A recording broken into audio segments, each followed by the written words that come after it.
খাজা মঈনুদ্দিন চিশতি কার কাছে চাইতেন? আল্লাহর কাছে। ফকিরের কাছে কি ফকির কিছু চায়? এক ফকির কখনো আরেক ফকিরের কাছে কিছু চাইতে পারে না। আমরা সব ফকিররা কার ফকির? আরো জোরে বলেন, জোরে কর। কেউ ফেরে না খালি হাতে, আল্লাহরে তোর দরবারেতে। দয়ালা আল্লাহ রে, দয়া করো আমারে। আল্লাহ কবুল করেন। আর জানকে চিনেন? কি নাম ওর? একটা হজ কাফেলা আছে, কি নাম? ইনসাফ। যাবেন ইনসাফের সাথে হজ করায়া, ইনসাফের সাথে দুম্বা খাওয়ায়া, ওর মতো মোড়া করায়া তারপরে ফেরত দিয়ে দিন। আপনারা ওরা ইনসাফে যাবেন। আর পিছনে একটা অ্যাডভার্টাইজ আছে লিটনের। লিটন আসো। লিটনের একটা স্টিলের, কিসের এটা? হ্যাঁ, থাই গ্লাস। ঘরকে যদি সুন্দর করতে চান, এই লিটনের আয়না ঘরের চারিদিকে ঘুরে দেবেন, দেখবেন যে ঘর সুন্দর হয়ে গেছে। বিবিরা হলো গ্লাস। বিবিরা কি? গ্লাস। বলেছেন রাহমাতাল লিল আলামিন। বিবিরা ঘরে থাকলে ঘর সুন্দর হয়, ঠিক না বেটি? রাসূলের দুইজন বিবি একটা ওঁটের উপরে। কিসের উপর? ওঁটের উপর। একজন সাহাবী রশি ধরে টানছেন, রাসূল বলেন উপরে আমার গ্লাস আছে। কি আছে? গ্লাস আছে। সতর্কতার সাথে টেনো, যদি মন ভেঙে যায় কাচের মতন, শত চেষ্টাতেও জুড়বে না। কাঁচ যদি ভেঙে যায় আর লাগবে? কখনো বিবির মন ভাঙবেন না। বিবি রাগ করলে আপনি ঠান্ডা থাকবেন, আপনি রাগ করলে বিবি ঠান্ডা থাকবে। তাহলে দেখবেন আর কখনো ঝগড়া। ইমাম আহমদ ইবনে হাম্বল বিয়ে করবেন, ওনার আম্মা মারা গেছেন। চাচিকে বললেন, চাচি could you choose any girl for me? আপনি আমার জন্য দুইটা মেয়ে দেখেন তো। তবে I will go for pious one, আমি যাব যেটা দিনদার বেশি। চাচি দেখলেন একটা খুব সুন্দরী কিন্তু কম দিনদার, আর একটা একটু কম সুন্দর কিন্তু বেশি দিনদার। ইমাম আহমদ ইবনে হাম্বল বললেন, বেশি দিনদারটার কাছে যাব। আজকে বিশ্ব সুন্দরী, কালকে বিশ্ব পেতনিও না, ঠিক না ব্যাঠি? এই জন্য দিনদারিটাই হলো স্থায়ী। বিয়ে করলেন, 30 বছর পরে বিবি মারা গেছেন। 10 লক্ষ হাদিসের হাফেজ ছিলেন ইমাম আহমদ ইবনে হাম্বল। 10 লক্ষ। আপনি তো 10টাও পারেন না। এই আহমদ ইবনে হাম্বল জানা যায় বলছেন, আল্লাহ আমার বিবির ব্যাপারে আমি সার্টিফিকেট দিচ্ছি, আমার সাথে বিবির কোনোদিন তো কথা কাটাকাটি হয় নাই। এই 30 বছরে আমরা জীবনে কাটিয়েছি, কোনো ঝগড়াঝাটি হয় নাই। ছাত্ররা, হাজার ছাত্র অবাক, ওস্তাদ এটা কি বললেন? আমরা একসাথে থাকলে পাতিলায় ঠোকাঠুকি হয়, আপনি কিভাবে আপনার বিবির সাথে 30টা বছর কাটালেন? ইমাম আহমদ ইবনে হাম্বল বললেন, আমি যখন রাগ করতাম আমার বিবি চুপ করে থাকতো, আর আমার বিবি যখন রাগ করতেন আমি চুপ করে থাকতাম। এই জন্য কোনো ঝগড়াঝাটি হয় নাই। রাসূল বলছেন, যেই স্বামী বিবির জন্য দোয়া করে ওই বিবি জান্নাতি। যেই বিবি স্বামীর জন্য দোয়া করে ওই স্বামী জান্নাতি। আল্লাহ আমাদের স্বামী স্ত্রীদেরকে আহমদ ইবনে হাম্বলের মতো কবুল করে। আমাদের বিবিদেরকে কখনো রাগের চোখে দেখবেন না, মায়েদেরকে আদরের চোখে দেখবেন। আল্লাহ বলছেন, লিতাসকুনু ইলাইহা, সূরা রোমের 21 নাম্বার। বিবিরা হলো শান্তির জায়গা। ওয়াজআলা বাইনাকুম মাওয়াদ্দাতাও ওয়া রাহমাহ। বিবিদের জন্য এক চোখে থাকবেন রহমত, আর এক চোখে থাকবে ভালোবাসা। কখনো যেন হাস ওয়ার শব্দ বের না হয়। রাসূল সাল্লাল্লাহু আলাইহি সাল্লাম সবচেয়ে সুন্দর ভাষা ব্যবহার করতেন বিবিদের জন্য। রাসূলকে জিজ্ঞেস করা হলো, কোন পয়সার দাম আল্লাহর কাছে সবচেয়ে বেশি? বুখারীর বর্ণনায় রাসূল বললেন, মা আনফাকা আলা আয়ালি, পরিবারের জন্য যেটা খরচ করা হয় সেটার দাম আল্লাহর কাছে সবচেয়ে বেশি। আমরা বিবিদের সাথে সবচেয়ে রহমের ব্যবহার করব। রাসূল ঘরে আসলে শিশুদের মতো হয়ে যেতেন। হাসান হুসাইন দুইজনে রাসূলের বুকে নাচতেন। কোথায়?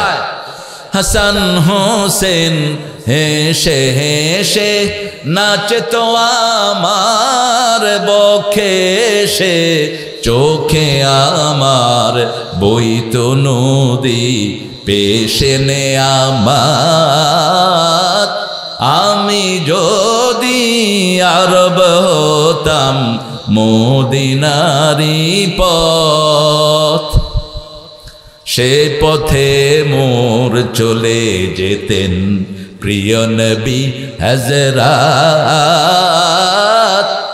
আমি যদি আরব হতাম মদিনারি পথ মা ফাতেমা খেলতো ও এসে আমার ধুলি লয়ে আমি পড়তাম তার পায়ে লুটিয়ে ফুলের রেণু হয়ে। আল্লাহু আকবার।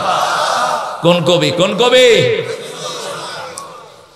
আমি মদিনার মসজিদে নববীতে গাচ্ছি এই গজলটা।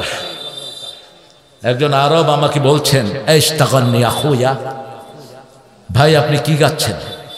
আমি আরবি করে দিলাম। ও কাঁদতেছে, কয় এরকম কবিতা কোন আরব কবিরাও লিখতে পারেনি।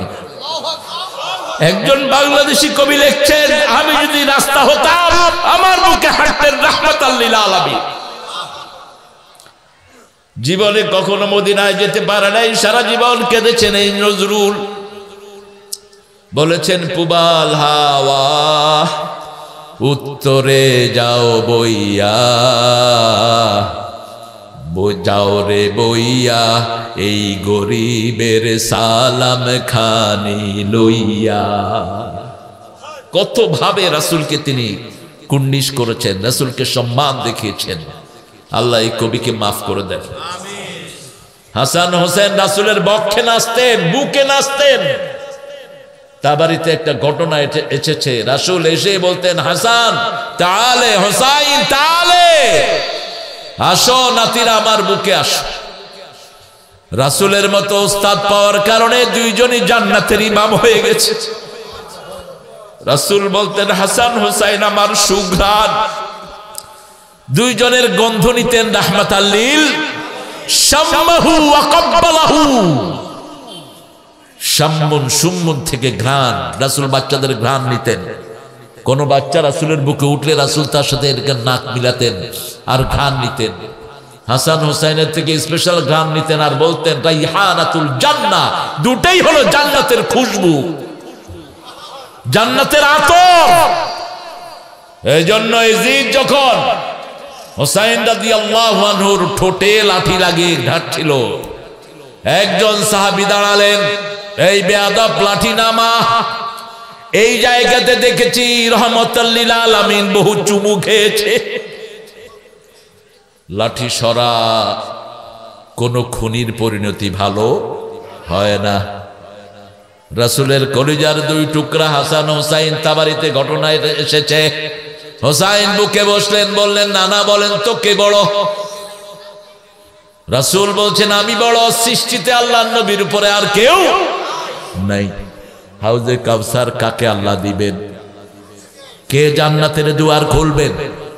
কে পুলসিরাত পার করবেন? কে প্রথম সুপারিশ করবে? কে কিয়ামতে প্রথম কথা বলবে? রাসূল সাল্লাল্লাহু। এজন্য তিনি বলতেন, আমার কোনো গর্ব নাই। আনা সাইয়্যিদে বলদে আদম। সেই নবী বলছেন আমি বড়, হুসাইন বলছেন না আমি বড়। রাসূল বলছেন আমি বড়, নাতি বলছে না আমি বড়। কেমনে বড় হলা বলো? বলছে না না, আপনার মায়ের নাম বলেন। বলছে আমেনা। বলছে আমার মাকে চিনেন নাকি? খাতুনে জান্নাত, জান্নাতের রমণী, এরকম মা তো আপনার নাই। রাসূল হোসাইনের চেহারায় তাকিয়ে আছেন। এবার বলছেন বাপের নাম বলেন। আব্দুল্লাহ, খালি আব্দুল্লাহ। তারিফু আবুয়া, আমার বাপকে চিনেন নাকি? আলী ইবনে আবি তালিব, জান্নাতুল ফেরদাউসের শ্রেষ্ঠ আমি। এরকম একজন আব্বা তো আপনি পান না। আপনার নানির নাম বলেন। রাসূল বললেন নানির নাম। এবার বলছেন আমার নানিকে চিনেন নাকি? যাকে আল্লাহ নিজে সালাম দিতেন, যিনি মহিলাদের মধ্যে প্রথম জান্নাতে ঢুকবেন। আমার এই নারীকে আপনি চিনেন নাকি? যার কবরের জবাব আল্লাহ নিজে দিয়ে দিয়েছে। চিনেন নাকি আমার নানিকে? রাসূল অবাক দৃষ্টি তাকিয়ে আছে হোসাইনের চেহারা। এবার রাসূলের বুকে বসে বলছেন, আমার নানাকে চিনেন নাকি? আপনার নানার নাম বলেন। রাসূল বলেন আব্দে মানাফ। এবার বলেন, আমার নানাকে চিনেন নাকি? যার সুপারিশ ছাড়া কিয়ামত হবে না, যার সুপারিশ ছাড়া বিচার শুরু হবে না। মাকামে মাহমুদে যিনি সেজদায় পড়ে থাকবেন, প্রথম আল্লাহ যার সাথে কিয়ামতে কথা বলবেন, দো জাহানের সরদার সাইয়্যিদুল কাওনাইন রাহমাতাল লিল আলামিন, এরকম একজন নানা আপনি পান নেই। হোসাইনকে টেনে ধরলেন বুকের দিকে আর বললেন, নানা সত্যি তুমি আজকে আমার থেকে অনেক বড় হয়ে গেছো। আমরা যেন শিশুদেরকে বড় করে দেই, তাহলে আমাদেরকে বড় করে দিবেন কে? শিশুরা আমাদের অলংকার। এই যে মাহফিলগুলো করছেন সব শিশু, দেখেন এই যে ছোট্ট ছোট্ট মাহফিলগুলো বেশি করবেন। আজকে আমাদের শিশুদেরকে ধ্বংস করে দেয়া হয়েছে। আমাদের শিশুরা স্কুলে কোনো কোরআন পায় না, আর আমাদের যারা কোরআন পড়ায় তারা 3 বেলা ঠিক মতো ভাতও খেতে পায় না। হেফজ খানাগুলো উস্তাদগুলোর চেহারা দেখলে মনে হয় সারা পৃথিবীর টাকাগুলো এনে এদেরকে দিয়ে দেয়। 30,000 কোটি টাকা ডক্টর ইউনূস এনেছেন। বহিরের যে টাকাগুলো আমাদের লুট হয়েছে, আমি বলেছি সবগুলো হেফজখানায় দিয়ে দাও, হেফজখানায় দিয়ে দাও। 35,000 হেফজখানা। কত কষ্ট করে ওস্তাদেরা চলে। এই হেফজখানাগুলো না হলে মসজিদগুলো বন্ধ হয়ে যেত, ঠিক না বে ঠিক? আর হেফজখানার কারণে সারা পৃথিবীতে ফার্স্ট হচ্ছে কোরআনে কোন দেশ? আরো জোরে বলেন, কোন দেশ সারা পৃথিবী থেকে কম্পিউটার সায়েন্সে পুরস্কার নিয়ে আসতেছে? বাংলাদেশ। এই দেশের ছেলেদের ব্রেনের মতো ব্রেন কারো? এদেশে হাফেজে বুখারী আছে না নাই? হাফেজে কোরআন কত লক্ষ? এখন 23 লক্ষ হাফেজে কোরআন বাংলাদেশ। আরো আসতে কর না সুবহানাল্লাহ। আমার প্রাইমারি স্কুলে যদি কোরআন ঢুকিয়ে দেয়া হতো, প্রাইমারি স্কুলের ছেলেরা হাফেজদের থেকে আগে হাফেজ হয়ে যেত। এখন কি করছে? স্কুলে নাই পড়া, ঘরে নাই কাজ, পিতামাতার মোবাইল ছাড়া ওদের যাওয়ার কোনো জায়গা। সন্ধ্যা হলে এই মোবাইল দেন আব্বা দেন, এই ডানে ডানে ডানে বামে, এই মার মার মার।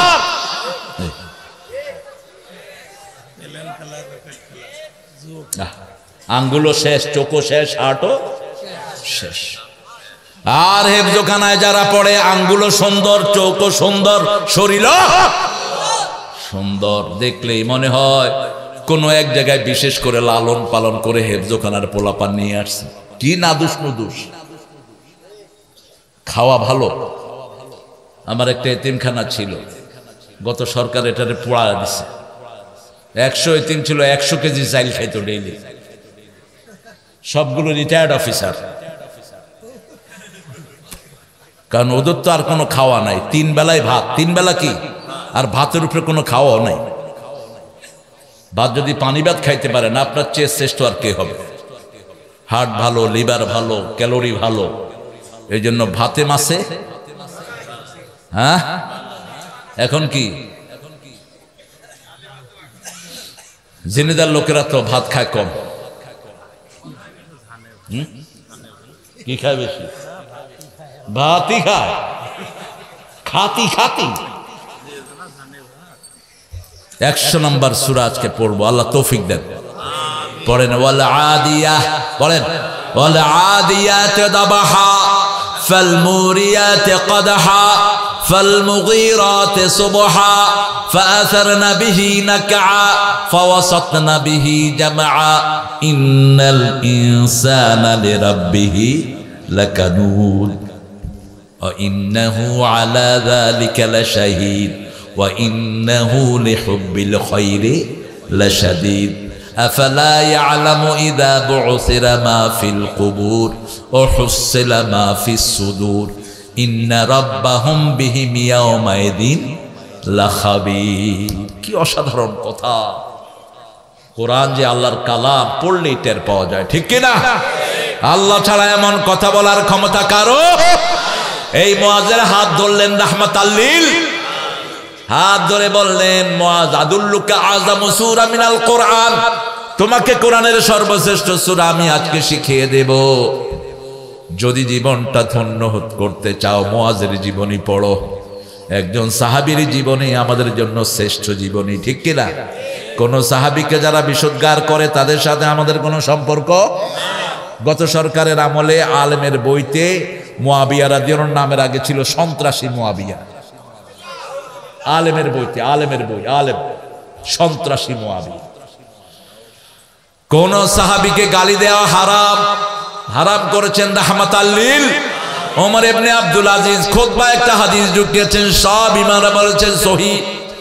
আল্লাহ আল্লাহ ফি আসহাবি লা তাত্তাখিযুহুম গারাদাম মিন বাদি ফামান আহাব্বাহুম ফাবিহুব্বি আহাব্বাহুম আমান আবগাদাহুম ফাবিবুগদি আবগাদাহুম খায়রুল কুরুনি কারনি সুম্মাল্লাযীনা ইয়ালুনাহুম সুম্মাল্লাযীনা ইয়ালুনাহুম। সব ইমাম বলেছেন হাদিসটা বিশুদ্ধ। হাদিসটা কি? আল্লাহর কসম করে রাসূল বলছেন, আমার সাহাবীদেরকে নিন্দার পাত্র বানায়ও না। যে সাহাবীদেরকে তিরস্কার করে আমার ঘৃণা তাদের সাথে থাকবে, আর যে সাহাবীদেরকে ভালোবাসবে আমি নবীর ভালোবাসা তার সাথে থাকবে। আর নবীর ভালোবাসা যার সাথে থাকবে সে যাবে কোথায়? কানা মাই ফিল জান্নাহ, সে আমার সাথে জান্নাতি হয়ে যাবে। একজন সাহাবীর ব্যাপারে কেউ বিশুদ্ধার করবে, বাংলাদেশে আমরা জিহ্বা টেনে ছিঁড়ে ফেলবো। যেমন এখানে ইমাম বলেছে, যারা এই মাহফিলের বিরুদ্ধে কথা বলেছ, সামনে যদি বলো তোমাদের জিহ্বা টেনে ছিঁড়ে ফেলবে। গায়ে দেয় পাঞ্জাবি, বিরোধিতা করে কোরআনের মাহফিলের, বুঝতে হবে এটা মুনাফিক। এটার পাঞ্জাবিটা আসল পাঞ্জাবি না, ঠিক না? এটা মাথায় টুপি দেয়, মুনাফিকের টুপি। কেন কোরআনের বিরোধিতা করো? আমরা টুপি দাঁড়িয়ালারা সব কয় দল। আরো জোরে বলেন। এই বিগত সরকার আমাদেরকে একসাথে পিটিয়েছে, ঠিক না? ঠিক। যেমন মায়ের খেয়েছে হামজা, তেমন খাইছে মামুন। তেমন খাইছে কে? মামুন। তেমন খাইছে রফিক।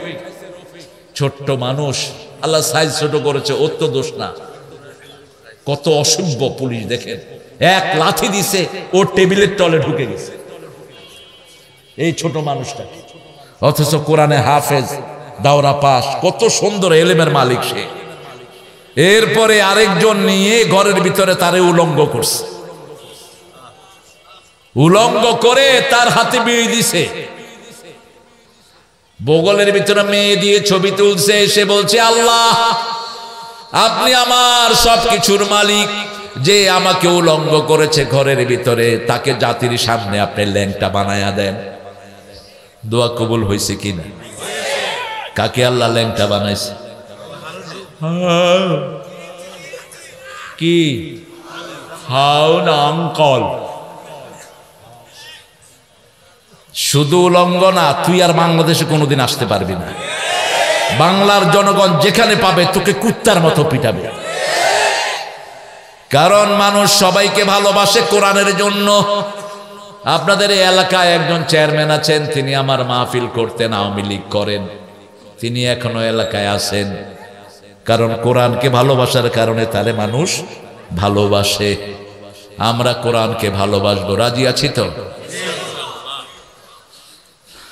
ইন্নাল ইনসানা লিরাব্বিহি লাকানুজ।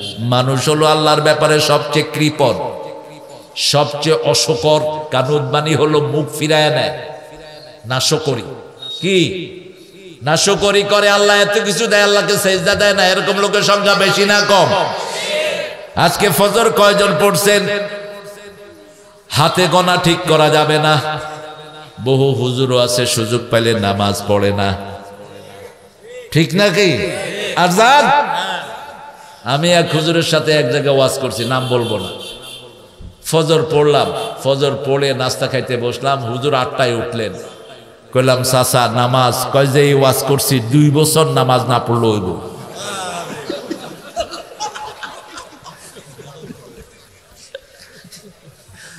তুমি আসো কনে? হ্যাঁ, আল্লাহ আমাদেরকে হেফাজত করেন। আর আমার নবী দৈনিক 51 রাকাত শুধু নফল পড়তেন। কত রাকাত? 51 রাকাত।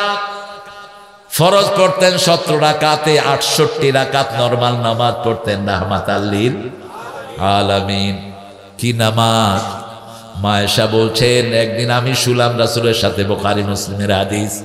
রাসূল হঠাৎ করে আমারে বলছেন, আয়েশা অনুমতি দাও আল্লাহর সাথে একটু কথা বলি। আমি রাসূলের চেহারায় তাকিয়ে আছি, রাসূল বলছেন, না আয়েশা অনুমতি দাও। মা আয়েশা বলছেন, ইয়া রাসূলুল্লাহ আমি আপনার সঙ্গ চাই, কিন্তু আপনি যে আল্লাহর সঙ্গ চান সে আল্লাহর সঙ্গ আমিও চাই। কি জ্ঞানী উত্তর! আমি আপনার সঙ্গ চাই, কিন্তু আপনি যে আল্লাহর সাথে কথা বলতে চান আমিও তাকে চাই। আল্লাহু আকবার। মা আয়েশা বলছেন, রাসূল দাঁড়িয়ে গেলেন, নামাজের শুরু থেকে কাঁদছেন। প্রথম রাকাত থেকে কান্না শুরু করলেন। রাসূলের চোখের পানিতে চোখ দাড়ি ভিজে মাটি পর্যন্ত ভিজে যাচ্ছে। রাসূল 2 রাকাত নামাজ পড়লেন। ফজরের আযান ভেসে আসলো। বেলাল রাদিয়াল্লাহু আনহু জামাতের আখ্যান দিয়ে রাসূলকে এসে ঘর থেকে ডেকে নিয়ে যায়। বেলাল রাদিয়াল্লাহু আনহু এসে দরজা নক করলেন। রাসূল দরজা খুলে দিলেন। তখনও রাসূলের চোখে পানি। বেলাল বলছেন, ইয়া রাসূলুল্লাহ আপনি কাঁদছেন, আপনার জীবনের গুনাহ তো আল্লাহ মাফ করে দিয়েছেন, কেন আপনি এভাবে কাঁদছেন? আপনার পাগুলো ফুলা, আপনার বুক ভিজা। রাসূল বলছেন, আফালা কুনু আবদান শাকুর, ও গোলাম আমি কি আল্লাহর কৃতজ্ঞ গোলাম হব না? কৃতজ্ঞতা প্রকাশের জন্যই এইভাবে নামাজ আদায় করতেন রাহমাতাল লিল আলামিন। ইন্নাল ইনসানা লিরাব্বিহি লাকানুদ ওয়া ইন্নাহু আলা যালিকা লাশাহিদ। আমাদের সব কিছু সাক্ষী কে? আল্লাহ বলছেন, আমি 5টা জিনিসের সাক্ষী। কয়টা জিনিস? 5টা জিনিস মানুষের সাক্ষী বানায়। কয়টা? প্রথম সাক্ষী হলো মাটি। প্রথম সাক্ষী কি? তুমি কোথায় যাও? বসো।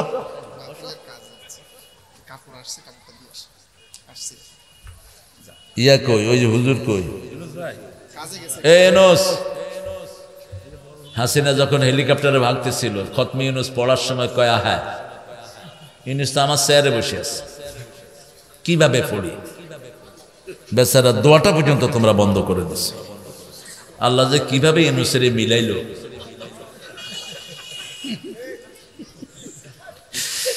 চিকন চিকন কথা কয়, চাচা এবার দাঁড়ি রেখে দাও, আর কত সাজবা? কি দাঁড়ি রেখে দাও চাচা, দাঁড়ি রেখে দাও, তবলিগে কিছু সময় দাও, সরমনাইতেও কিছু জিকির টিকির শিখে আসো, যেটা ভালো লাগে তোমার, ইসলামে আসো। কোথায়? কোথায়? আর জামাত ইসলামী আসলে রিপোর্ট ধরায় দিবে, কোরআন অধ্যয়ন, হাদিস অধ্যয়ন, ইসলামী সাহিত্য, জামাতে নামাজ, একদম সাইজ হয়ে যাবা পুরা। পুরা কি সাইজ, কাট টু সাইজ। আমাদের ইসলামের মধ্যে আমরা কোনো পার্থক্য করব না। এবার আমাদের ইসলামওয়ালারা ক্ষমতায় আসুক। চাইতো? চাইতো? চাইতো? আল্লাহ কবুল করুক।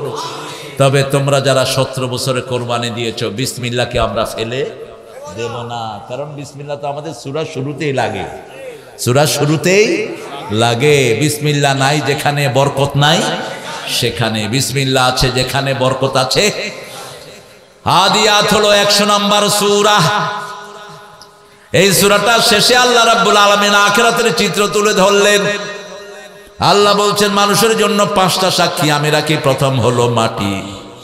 ইয়াউমাইদিন তুহাদ্দিসু আখবারাহা। এতগুলো ক্যামেরা আমাকে রেকর্ড করেছে, কিন্তু মাটির ভিতরে প্রত্যেক মানুষের জন্য হাজার হাজার ক্যামেরা দিয়েছেন কে? আপনার ভিতরের জন্য একটা ক্যামেরা, হাতের জন্য একটা, পায়ের জন্য একটা, চোখের জন্য একটা, চামড়ার জন্য একটা। কার সাথে হাত লাগাচ্ছেন, কি নিয়তে লাগাচ্ছেন, এটাও রেকর্ড করছেন কে? আল্লাহ রেকর্ড করছেন। সেই দিন শুধু মাঠকে বলে দিবেন, এই ব্রহ্মপুরের মাঠ তুমি বলে দাও তোমার বুকে কে কে কোরআনের তাফসীর শুনেছে। মাঠ বলে দিবে আল্লাহ। ওই যে হিন্দু, সে যাওয়ার সময় এখানে দাঁড়িয়ে গেছে, দাঁড়িয়ে কোরআন শুনেছে, সারা গায়ে তার গুনাহ। বলছে শোনার পরে তার কি অবস্থা? শোনার পরে সে কোরআনকে ভালোবাসা শুরু করেছে। এই তোরা সাক্ষী থেকে যা, ও যদি মাফ চায় ওর জীবনের গুনাহ মাফ করে দিবেন কে? এটা হলো বরকতের জায়গা। কিসের? বরকত। মসজিদে যেমন কোনো দলাদলি নাই, কোরআনের বাগানেও কোনো দলাদলি। মসজিদে একই কাতারে সব দলের লোক আছে না নাই? কি সুন্দর দাঁড়িয়ে যায়, কারণ সেখানে আমরা গোলাম হই কার? আল্লাহর গোলাম হই। মাঠে যদি এরকম ঐক্যবদ্ধ থাকি, আমাদের জীবন দুনিয়া সুন্দর করে দিবেন কে? সেজন্য আল্লাহ রাব্বুল আলামিন বলছেন, প্রথম সাক্ষী মাটি, দ্বিতীয় সাক্ষী অঙ্গ প্রত্যঙ্গ। সাইদকে আল্লাহ জিজ্ঞেস করবেন, তোরে খুন করছে কে? সাইদ বলবে পুলিশ, পুলিশ বলবে হাসিনা। ঠিক না ভাই? ঠিক। কারণ ডর ভয়ের কিছুই কিয়ামতের ময়দানে থাকবে। মেয়েদেরকে যে সমস্ত স্বামী অত্যাচার করতো, সিগারেটের আগুন দিয়ে পুড়তো, ওই মেয়েরা ভয়ে কথা বলে না দুনিয়ায়, কারণ স্বামী ভয় দেখায়, যদি কথা কস তোর জীবন শেষ করে দেব। ঠিক না ভাই? ঠিক। কিয়ামতের ময়দানে আল্লাহ সমস্ত বিবিকে বলবে, কোনো ভয় নাই, তুমি কথা বলো, কে তোমাকে মেরেছে? বিবি বলবে, আল্লাহ, যৌতুকের জন্য আমার স্বামী নামাজ পড়তো, কিন্তু সিগারেটের আগুন আমার গায়ে লাগাতো। যৌতুকের জন্য আমার গায়ে হাত তুলতো, এরকম বেয়াদব আছে না নাই? আচ্ছা বলেন তো, যৌতুক খাইলে এটা মুমিন না হিন্দু? এটা কি যৌতুক? এসে হিন্দু ধর্ম থেকে। মুসলমান ধর্মে যৌতুকের কোনো জায়গা নাই। যারা যৌতুক খেয়েছ লুচ্চা হিসেবে উঠবা কিয়ামতে। তোর বিবিকে আল্লাহ মাফ করে দিবে, তোর কোনো মাফ। ওই মেয়ে মাফ না করলে আল্লাহ তোরে মাফ করবে না। এবার হাসিনা বলবে পুলিশ, পুলিশ বলবে হাসিনা। আল্লাহ বলবেন দুইটারই মুখ বন্ধ। আলিয়াউমা নাখতিমু আলা আফওয়াহিহিম ওয়া তুকাল্লিমুনা আইদিহিম ওয়া তাশহাদু আরজুলুহুম বিমা Kanu ইয়াকসিবুন। Today I will seal upon your mouth, your hand will speak out. আজকে তোমার মুখে সিল মেরে দিলাম, তোমার হাত কথা বলবে, পা সাক্ষী দিবে যা কামাই করেছো। হাসিনার হাতকে বলবে হাত বলো, হাত বলবে আল্লাহ। হাসিনা অর্ডার করেছে বৈষম্য বিরোধী জামাত, বিএনপি, টুপিয়ালা, দাড়িয়ালা পাইলে কি করো?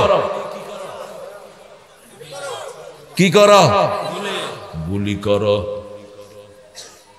এখন আর কোনো কথা নাই। এবার সাইদকে বলবে, সাইদ তুই কি চাস? বলবে হাসিনা যত মসজিদ করেছে, যত তাহাজ্জুদ পড়েছে, যত রাস্তা করেছে, সব সওয়াব আমারে দিয়ে দেন। সওয়াব আটকে রাখার কোনো উপায় নাই। কিন্তু পাওনাদার শেষ হয়নি। এরপরে মুগ্ধ এসে হাজির। মুগ্ধ বলবে, কিরে কি খবর? আমি খাওয়াইছি পানি, আমার দিছে গুলি। কি চাস? যত দান দক্ষিণা, বৃদ্ধ ভাতা, জোয়ান ভাতা, সোরা ভাতা, এই ভাতা, মুক্তিযোদ্ধা ভাতা, যা করেছে সব আমারে দিয়ে দেন। দিতে দিতে হাসিনার সোয়াব সব শেষ। রাসূল বলছেন, আতাদরুনা মানিল মুফলিস? তুমি জানো নাকি সবচেয়ে নিঃস্ব কে?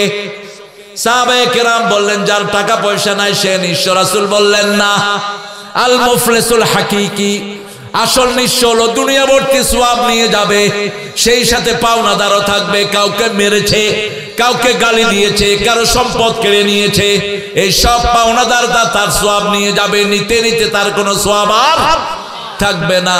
কিন্তু পাওনাদার থাকবে ২৫০০ গুলি খাওয়া। হেফাজতের কত হাজার এখনো বের হয়নি। কত হাজার আর্মি মোট মারা গেছে বিডিআর, সেটারও হিসাব এখনো আসেনি। সব পাওনাদাররা এসে ভিড় করবে, সোয়াব শেষ। এখন তাদের গুনাহগুলো তার ঘাড়ে যাবে।